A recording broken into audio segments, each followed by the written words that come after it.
प्रत्येकाच्या आयुष्यामध्ये ना एखादी अशी व्यक्ती असायलाच हवी जी आपल्याला हॅपी करण्याचा प्रयत्न करेल किंवा आपला बर्थडे किंवा आपला स्पेशल डे आणखी स्पेशल करेल.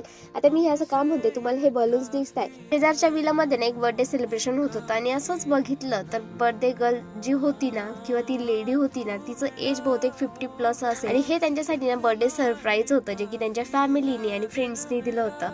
आणि हे बघून असं वाटलं की यार खरंच आपल्याला पण असे गोड माणसं पाहिजे आपल्या आयुष्यात, जे आपल्याला छान असं सरप्राईज देतील किंवा आपल्याला हॅपी करण्याचा प्रयत्न करतील. गोष्टीशी ना बऱ्याच लेडीज मला रिलेट करत असतील की जो नवरा आपल्या बायकोचा अजिबात ऐकत नाही, अजिबात आपल्या बायकोचे लाड करत नाही ना, त्याला तर खूप नखरेल मुलगी होते. म्हणजे हे बघा ना, देवश्रीचे बाबा ना तिचे फोटोज काढत होते आणि काय ते कौतुक, नुसतं हातात बलून आहे तरी सुद्धा फोटोज काढायचे. आता यात तर मला अजिबात सेन्स कळत नाही. या गोष्टींवरती ना माझ्या डोळ्यांना विश्वासच होत नाही का हीच ती व्यक्ती जी फंक्शनला सुद्धा माझ्यासोबत फोटोज काढत नाही. मला हात धरून पकडून पकडून फोटो काढावे लागतात आणि ते आपल्या लेकीचे ना असे कौतुकाने फोटो काढतात. ते पण काय तर तेच कपडे फक्त बलूनच्या हातामध्ये म्हणून फोटो काढायचे.